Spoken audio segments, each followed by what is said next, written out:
میں ہیں تو ان کا بیسکلی انتظار کیا جائے.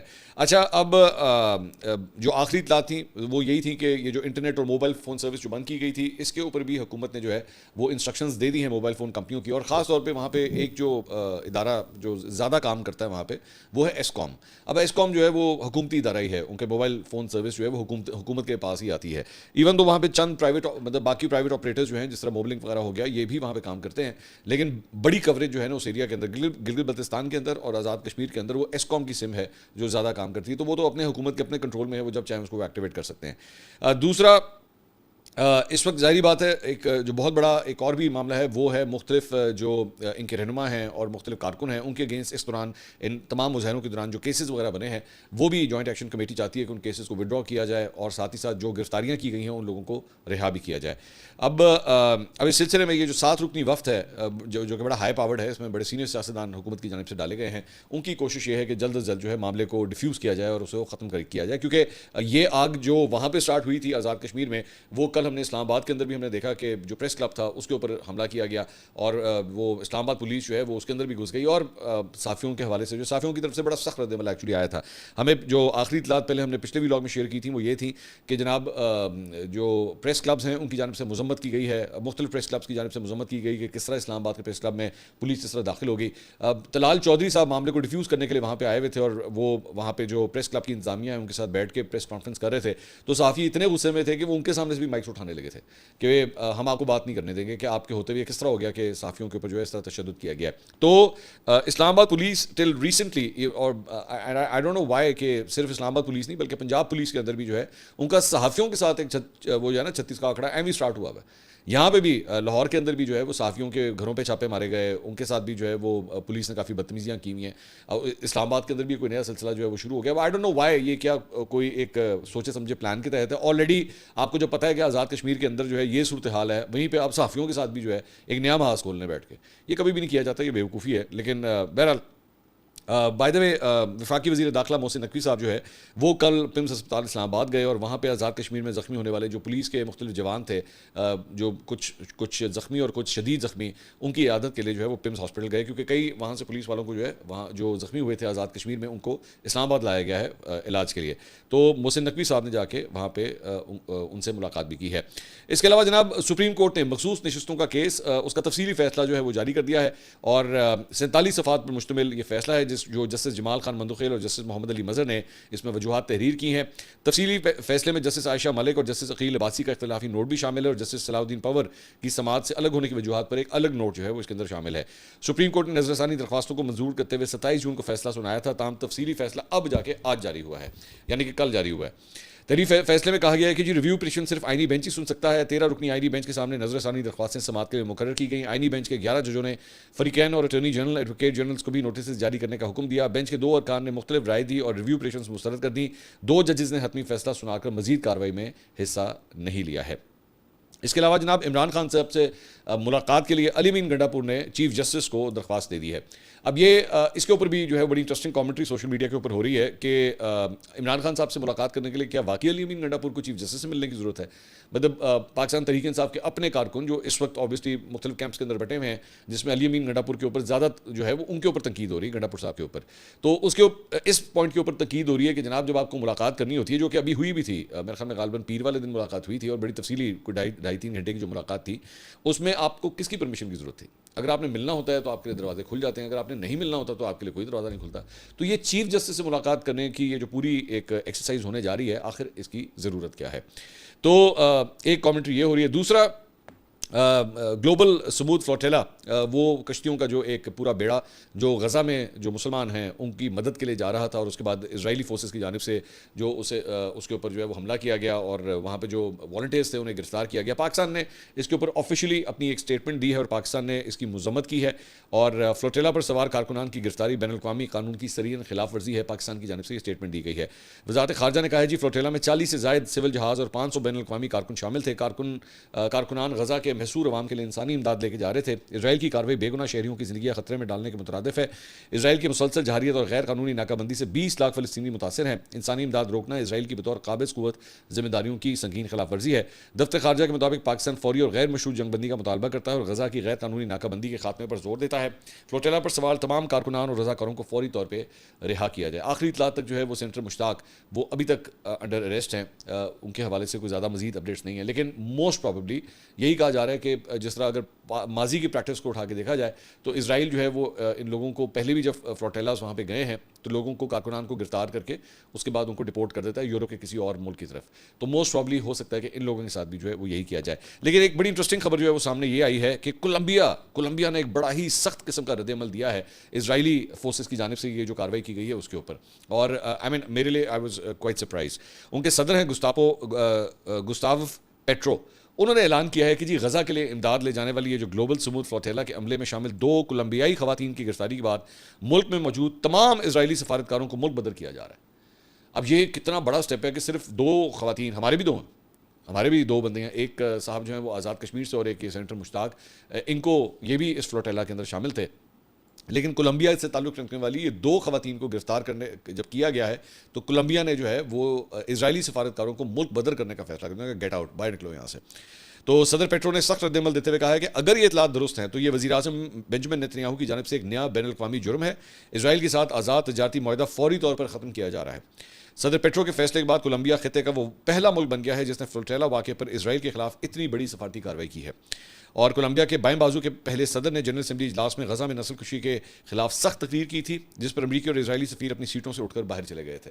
تو جو پوزیشن انہوں نے ایکچولی وہ جسے کہتے ہیں نا actions speak louder than words, تو یہاں پہ جو ہے ان کے جو صدر ہیں انہوں نے صرف زبانی جمع خرچ نہیں کیا, کر کے دکھایا کہ یہ دیکھو مطلب آپ یہ حرکت کریں گے تو ہم اٹھا کے آپ کو باہر پھینکیں گے یہاں سے. تو ایسا نہیں ہو سکتا. لیکن کاش, میں کہنا چاہوں گا کہ کاش کئی دیگر مسلم ممالک بھی جو ہے وہ اتنی ریڑھ کی ہڈی اپنی پیدا کریں کہ صرف زبانی جمع خرچ سے کام نہ چلے, اسٹیٹمنٹ سے صرف کام نہ چلے, بلکہ ایکچولی ایکشن کر کے دکھائیں کہ نہیں اس طرح نہیں ہوگا. آپ جو ہے وہ ہمارے ملک کے کارکنوں کے ساتھ جو ہے وہ اس طرح کی حرکت آپ نہیں کر سکتے. اس کے علاوہ ایک بڑی انٹرسٹنگ خبر جو ہے وہ انڈیا سے آئی ہے, اور انڈیا جو ہے وہ پاکستانی افواج کے حوالے سے بڑا ہی پریشان ہے, بہت پریشان ہے. اب وہ کہانی کیا ہے ذرا غور سے بیٹھ کے دل تھام کے سنیے گا. بیسکلی ان کے وزیر دفاع ہیں راجناتھ سنگھ. انہوں نے وہاں پہ جو ہے ایک فوجی اڈے کے اوپر جو ہے اپنے فوجیوں سے بات چیت کرتے ہوئے انہوں نے کہا ہے کہ جی پاکستان جو ہے وہ ہماری اطلاعات کے مطابق سر کریک کا جو علاقہ ہے, اب سر کریک کا علاقہ جو ہے نا وہ پاکستان کے مختلف تنازعات ہیں بھارت کے ساتھ. سر کریک کا علاقہ جو ہے وہ بھی ایک وجہ تنازع ہے, جس طرح کشمیر کا ایک ایشو ہے, سر کریک کا علاقہ جو ہے یہ بحیرہ عرب کے ایریا کے اندر جو ہے وہ آتا ہے, اور اس کا بھی ایک تنازع چل رہا ہے کہ پاکستان اور بھارت کی باؤنڈریز ایکچولی یہاں پہ ہیں کہاں پہ. تو اس کے اوپر جو وزیر دفاع ہیں انہوں نے کہا کہ جی ہماری اطلاعات کے مطابق پاکستان یہاں پہ جو ہے نا اپنی بڑی تیزی سے ایکٹیویٹیز کر رہا ہے اس ایریا کے اندر, اور ہم پاکستان کو بتا رہے ہیں کہ اگر یہاں پہ آپ لوگوں نے کسی قسم کا کوئی قدم اٹھایا نا تو ہم اس کا بڑا زبردست قسم کا جواب دیں گے. انہوں نے کہا کہ جی سر کریک کے علاقے میں پاکستان کی کسی بھی جہریت کا جواب ایسا زبردست ہوگا جو تاریخ اور جغرافیہ دونوں کو بدل دے گا. انہوں نے کہا جی سال 1965 کی جنگ میں بھارتی فوج نے یہ صلاحیت دکھائی تھی کہ وہ لاہور تک پہنچ سکتی ہے. آج 2025 میں پاکستان کو یاد رکھنا چاہیے کہ کراچی جانے والا ایک راستہ کریک سے بھی گزرتا ہے. سر کریک 96 کلومیٹر لمبا ایک دلدل والا علاقہ ہے جو گجرات کے رن آف کچھ اور پاکستان کے درمیان واقع ہے. بیسکلی یہاں پہ اس کا ایریا یہ 96 کلومیٹر کا ایک ایریا ہے جس کے اوپر پاکستان اور بھارت کے درمیان بڑا پرانا ایک تنازع جو ہے وہ چلتا آ رہا ہے. تو اس کا وہ ذکر کر رہے ہیں کہ جی یہ 78 سال سے جو ہے وہ ایک وجہ تنازع بنا ہوا ہے یہ جگہ, اور بھارت نے بارہا مذاکرات کے ذریعے مسئلہ حل کرنے کی کوشش کی, لیکن پاکستان کے انہوں نے کہا جی عزائم خراب ہیں اور غیر واضح ہیں. یہ ظاہری بات ایک پولیٹیکل اسٹیٹمنٹ ہے, وہ اپنے فوجیوں سے بات کر رہے تھے, اور انہوں نے کہا جی پاکستان کے فوجی ڈھانچے کی توسیع جو ہے وہ ہمیں شک ہے کہ پاکستان جو ہے یہاں پہ کچھ کر رہا ہے. تو آج کل ایکچولی آپ پریشان مت ہوئیے گا, ان کی صورتحال ہی ہے یہ. وہ کہتے ہیں نا دودھ کا جلا جو ہے وہ چھاچ کو بھی پھونک پھونک کے پیتا ہے. تو یہ تو 6 دفعہ جلے ہیں. وہ دودھ کا جلا تو ایک بار اگر جل جائے تو پھر وہ یہ کرتا ہے نا, یہ تو 6 دفعہ جل چکے ہیں, تو جل کے سڑ کے سوا ہو چکے ہیں تو اگر میں کہوں تو اسی لیے ان کو لگتا ہے کہ جناب یہاں سے بھی جو ہے نا وہ کچھ ہونے لگا ہے, ادھروں آئے گا, نہیں ادھروں آئے گا. جب ایک آدمی ڈر رہا ہوتا ہے نا, مطلب آپ صرف 1 منٹ کے لیے ازیوم کیجئے کہ آپ جنگل کے اندر ہیں اور جنگل کے اندر جو ہے وہ آپ نے ایک خیمہ لگایا ہوا ہے, ٹینٹ لگایا ہوا ہے, اور اس کے اندر آپ سو رہے ہیں. مجھے نہیں پتا کبھی آپ کو اس کا موقع ملا یا نہیں ملا, لیکن میں جنگل میں تو نہیں لیکن پہاڑوں میں کئی دفعہ جو ہے وہ میں ٹریکنگ کرنے کے لیے وہاں پہ جاتا ہوں. تو وہاں پہ آپ جب ٹریکنگ کرنے جاتے ہیں نا دور دراز پہاڑوں کے اندر جا کے, تو رات کو بجلی وہاں ہوتی کوئی نہیں ہے, تو آپ کی جو ہے نا سمجھ لیجئے کہ ایکٹیویٹیز مغرب کے بعد جیسے ہی سورج غروب ہوتا ہے تو ختم ہو جاتی ہیں. تو ویسے ایک سٹوری مطلب ذہن میں آ رہی ہے تو میں نے کہا میں آپ کے ساتھ شیئر کروں. تو آپ جب سونے کے لیے جاتے ہیں نا وہاں پہ مطلب سمجھ لیجیے کوئی 7:30-8 بجے ہی آپ سونے کے لیے چلے جاتے ہیں. وہاں پہ آپ کا دن رات جو ہے نا کافی حد تک اس کی ٹائمنگ چینج ہو جاتے ہیں. آپ 7:30-8 بجے تک سونے کے لیے چلے جاتے ہیں, صبح 4 بجے آپ اٹھ جاتے ہیں, آپ کا دن کا آغاز 4 بجے ہو جاتا ہے. جیسے ہی سورج نکلنا شروع ہوتا ہے آپ کا دن کا آغاز ہو جاتا ہے. تو خیر وہ آپ جب 8-8:30 بجے جب سونے کے لیے جاتے ہیں نا تو آپ کو ایکچولی 15-20-25 منٹ جو ہے نا ڈر کی وجہ سے نیند نہیں آتی. ڈر سمجھ لیجیے, وہم سمجھ لیجیے, خوف سمجھ لیجیے, whatever you want to call it. وہ کیا ہوتا ہے, وہ آپ کو لگتا ہے کہ آپ کے ٹینٹ کے باہر کوئی ہے, کچھ ہے. آپ کو لگتا ہے آپ کے یہ ٹینٹ کے نا لیفٹ سائڈ سے آواز آئی ہے, کبھی آپ کو لگے گا ٹینٹ کے پیچھے سے آواز آئی, کبھی آپ کو لگے گا ٹینٹ کے رائٹ سائڈ سے آواز آئی. تو وہ جو خوف ہوتا ہے, جبکہ ہوتا وہاں کوئی بھی نہیں ہے, وہاں پہ دور دور تک جو ہے پہاڑوں کے اندر کوئی بھی نہیں ہوتا, ٹھیک ہے, واقعی کوئی نہیں ہوتا. لیکن وہ ڈر جو ہوتا ہے نا, ذہن کا ڈر جو ہے, وہ آپ کو it starts playing on your mind. India بھی جو ہے نا میری نظر میں اسی طرح ایک ٹینٹ کے اندر بیٹھا ہوا ہے اور رات ہو چکی ہوئی ہے, اور اس کو لگتا ہے یہ یہاں سے آئیں گے, نہیں یہ وہاں سے آئیں گے, نہیں اوپر سے جہاز میں آئیں گے, نہیں یہ نیچے سے آئیں گے. اسی لیے ان کا وزیر دفاع جو ہے نا اتنا ڈرا ہوا ہے. یہ ڈر ہے بیسکلی, اور یہ اسی لیے یہ والی حرکتیں ہو رہی ہیں. ہم اس سے نہیں ہاتھ میں لائیں گے, ہم اس سے نہیں گلے ملیں گے. میں ایک تصویر آپ کے ساتھ شیئر کرنا چاہوں گا, یہ ذرا تصویر دیکھیے گا سامنے. یہ انڈیا اور پاکستان کی وومن ٹیم کی یہ تصویر ہے, یہ لیٹسٹ نہیں ہے, یہ پرانی تصویر ہے. ان دونوں ٹیموں کے درمیان اتنا خوبصورت ریلیشن شپ تھا کہ یہ پاکستانی ایک کرکٹر ہیں اور ان کا ایک بیبی ہوا تھا. تو یہ انڈیا کی ساری ٹیم جو ہے اس بچے کے ارد گرد اکٹھے ہو کے, جیسے خالائیں اور پھوپھیاں نہیں ہوتی, وہ اس طرح جو ہے اس بچے کے ساتھ کھیل رہی ہیں. ٹھیک ہے, آپس میں ظاہری بات ہے لینگویج بیریئر ہے کوئی نہیں, آپس میں اسی طرح ہی بات کرتے ہیں. ٹھیک ہے, ہم اردو بولتے ہیں, وہ ہندی بولتے ہیں, لیکن دونوں ایک دوسرے کو سمجھ لیتے ہیں. تو اس طرح آپس میں وہ جیسے خالائیں اور پھوپھیاں آتی ہیں نا ناز نخرے اٹھانے کے لیے, نظر اتارنے کے لیے, اس طرح اس کے ارد گرد اکٹھی ہوں. یہ ایسا ریلیشن شپ تھا. لیکن ان کمبختوں نے, یہ جو ان کے سیاستدان ہیں نریندر مودی وغیرہ, اور یہ کس حد تک لے آئے ہیں کہ ابھی 5 تاریخ کو اب یہ خواتین کے درمیان جب میچ ہوگا تو یہ ایک دوسرے سے بات تک نہیں کریں گے, یہ ایک دوسرے سے ہاتھ تک نہیں ملائیں گے, کیونکہ گورنمنٹ کی انسٹرکشن ہے. کتنے شرم کی بات. اب ان میں سے کئی لڑکیاں جو ہیں اسی تصویر کے اندر شامل ہوں گی, اسی تصویر کے اندر یہ آپس میں میل ملاپ کر رہی ہوں گی, سب کچھ. پریٹی شیور, مجھے پتہ ہے اس بات کا. آپس میں ظاہری بات ہے جب یہ پلیئرز آپس میں کھیلتے ہیں نمبرز بھی ایکسچینج ہوتے ہیں, آپس میں آپ رابطے میں بھی ہوتے ہیں. میں بھی کئی انڈین جرنلسٹ کو جانتا ہوں, میں نے کام کیا ہوا ہے اسپورٹس کے اندر, تو اس دور کے آج تک میرے کئی انڈین جرنلسٹ جو ہیں وہ جاننے والے ہیں. لیکن ایسا تو نہیں ہوگا کہ وہ اپنے حکومت کی کہنے کی وجہ سے مجھ سے رابطہ بند کر دیں گے, نہیں. تو ادھر بھی یہی ہوگا. لیکن کیونکہ وہاں پہ کیمرے آن ہوں گے, کیونکہ وہ میچ جو ہے وہ لائیو ٹرانسمیشن اس کی جاری ہوگی, تو جناب ان سب کو بھی اس بات کا خیال رکھنا ہوگا کہ ہم نے آپس میں بالکل ہنس مسکرا کے کوئی بات نہیں کرنی. یہ وہی خالائیں, یہ وہی پھوپھیاں جو ہیں آج اس بچے کو پیار نہیں کریں گی, نہ اس کے لیے کوئی گفٹ دیں گی, نہ اس کی بلائیں لیں گی, کچھ بھی نہیں کریں گی, کیونکہ نریندر مودی کی حکومت ہے اور وہ ایک ٹینٹ میں بند ہو کے ڈر رہا ہے کہ پاکستان کہیں سے آ جائے گا. بہرحال بات لمبی ہو گئی.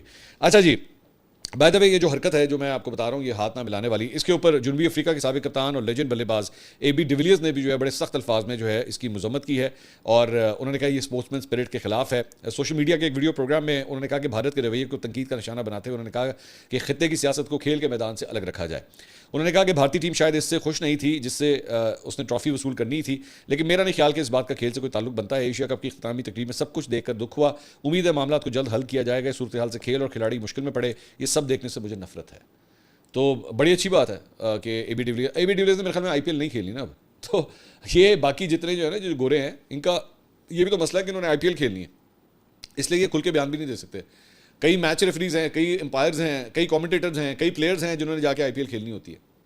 تو بھارت کی جانب سے یہ گھٹیا حرکتیں ہونے کے باوجود بھی جو ہے اس کی مذمت نہیں کر پاتے, تو اس لیے ریٹائرڈ کھلاڑی پھر بھی دل گردہ جو ہے وہ پیدا کر کے وہ بول دیتے ہیں کہ بھائی جان نہیں, آپ نے چول ماری ہے, آپ نے بیوقوفی کی ہے آپ نے.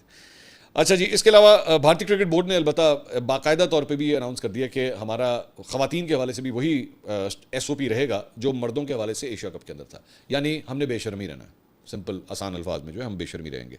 البتہ ہماری جو خواتین ہیں ان کا آغاز کوئی اتنا اچھا نہیں ہے ورلڈ کپ کے اندر. بنگلہ دیش کے خلاف جو ہے کل ان کا میچ تھا اور بنگلہ دیش نے پاکستان کو 7 وکٹوں سے شکست دی ہے. پاکستان کی جانب سے جو ہے وہ صرف 130 رنز کا ہدف جو ہے وہ دیا گیا تھا, اور بنگلہ دیش کی جو وومنس ٹیم ہے یہ 50 اووروں کا ون ڈے میچ ہو رہے ہیں, تو 31.1 اوور میں 3 وکٹوں کے نقصان کے اوپر جو ہے وہ بنگلہ دیش نے اپنا یہ ٹارگٹ اچیو کر لیا. پاکستان کا اگلا میچ بھارت کے ساتھ ہے 5 تاریخ کو, دیکھنا ہوگا تو آپ ضرور دیکھیے گا. اچھا جی, اس کے علاوہ بھارتی film student of the year 2 اس کے ایک معروف اداکار جو ہیں وہ منشیات اسمگلنگ کرنے کی کوشش کرتے ہوئے رنگے ہاتھوں پکڑے گئے. پتہ نہیں کیا کیا گند پھیلاتے رہتے ہیں یہ لوگ, میری سمجھ سے باہر ہے. مطلب دے ہیو ایکٹرز جو منشیات اسمگل کرتے ہوئے پکڑے گئے ہیں. 32 سال کے ہیں جناب یہ وشال بھرما, ان کے بیگ سے چنئی ایئرپورٹ کے اوپر جو ہے وہ منشیات برآمد ہوئی تھی جس کی مالیت جو ہے وہ تقریباً 40 کروڑ بھارتی روپے بنتے ہیں. اگر پاکستانی کنورژن آپ کریں تو یہ تقریباً 1 ارب 26 کروڑ پاکستانی بنتے ہیں. 1.25 ارب روپے کی منشیات, ہلکی بلکی بھی نہیں, 1.25 ارب روپے کی منشیات جو ہیں وہ ان کے بیگ سے برآمد ہوئی ہیں. وشال ورما جو ہے سنگاپور سے ایئر انڈیا کی پرواز AI-347 کے ذریعے چنئی پہنچے تھے, جہاں ڈائریکٹوریٹ آف ریونیو انٹیلیجنس کے اہلکاروں نے تلاشی لی تو میتھوکولون نامی ممنوعہ منشیات جو ہے وہ ان کے بیگ سے برآمد ہوئی. تحقیق کے ذریعے پتہ لگا کہ اداکار کو مبینہ طور پر نائجیریا کے ایک منشیات فروش گروہ نے بڑی رقم کے عوض یہ بیگ اسمگل کرنے کے لیے استعمال کیا تھا. حکام کا کہنا ہے کہ اداکار سے پوچھ گچھ جو ہے وہ جاری ہے, جبکہ بین الاقوامی نیٹ ورک تک رسائی حاصل کرنے کے لیے تفتیش کو مزید وسعت دی جا رہی ہے.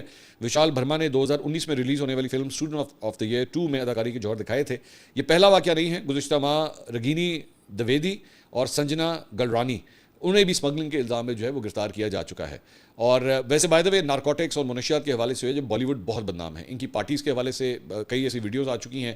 ایک ویڈیو کے اندر تو رنبیر کپور بھی اس کے اندر جو ہے وہ نظر آ رہے تھے اور رنویر سنگھ بھی اس کے اندر نظر آ رہے تھے. اس ویڈیو کے اوپر بھی جو بڑی کنٹروورسی ہوئی تھی کہ یہ سارے ایکٹرز جو ہے نا یہ منشیات استعمال کر رہے ہیں, ان کے اوپر اس قسم کے الزامات لگے تھے. تو اب یہ ان کے مطلب چند ایکٹر جو ہیں وہ ایکچولی پکڑے بھی اب گئے ہیں جو اربوں روپے کی یہ مطلب اسمگلنگ کر رہے تھے. اس کے علاوہ جناب آج سے چند دن پہلے ہم نے آپ کو ایک خبر دی تھی کہ ان کا ایک پنڈت جو ہے وہ جنسی ہراسگی کے کیس کے اندر جو ہے وہ پکڑا گیا تھا. تو اس کے اوپر الزامات لگے تھے, وہ پکڑا نہیں گیا تھا, اس کے اوپر الزامات لگے تھے. تو بیسکلی یہ جو پنڈت ہے اس کا نام جو ہے وہ چتنیانند, یہ اس کا نام ہے, بڑا مشکل نام ہے. تو جس کا اصل نام جو ہے وہ پارتھ سارتھی اس کا ہے نام ہے اور اس کا تعلق جو ہے اڑیسہ سے ہے. اس کے اوپر یہ ایک وہاں پہ جو ہے وہ اپنا ایک انسٹیٹیوٹ وہاں پہ چلاتا تھا اور وہاں پہ جو طالبات تھیں انہوں نے اس کے اوپر الزامات لگائے تھے کہ جی یہ ہراسمنٹ کرتا ہے. اور اس میں 17 سے زائد طالبات کی جانب سے جو ہے وہ گواہیاں آئی تھیں کہ جی اس نے ہمارے ساتھ بھی ہراسمنٹ کی ہے. تو اب اس سلسلے میں اسی انسٹیٹیوٹ کی 3 خواتین کو بھی گرفتار کر لیا گیا ہے. خواتین بھی جو ہیں یہ پنڈت جی کو اس کام کے اندر جو ہے وہ سپورٹ کر رہی تھیں, اندازہ کریں ذرا آپ. اور وہ اس میں نام جو سامنے آئے ہیں شویتا شرما, یہ وہاں پہ ایسوسیٹ ڈین تھی اس انسٹیٹیوٹ کی. بھوینا کپل یہ ایگزیکٹو ڈائریکٹر, اور کاجول, یہ وہ کاجول نہیں ہے جن کو آپ جانتے ہیں, یہ وہاں پہ کاجول اور بھی خواتین کے نام ہوتے ہیں. تو سینئر فیکلٹی ممبر جو ہے یہ تھیں اس انسٹیٹیوٹ کی. ان تینوں کو بھی جو ہے اب گرفتار کر لیا گیا ہے کہ وہ پنڈت جی کو اس منحوس کام کے اندر جو ہے وہ سپورٹ کر رہی تھی. یہ خواتین جو ہے وہ اس کا جو انسٹیٹیوٹ ہے وہ سری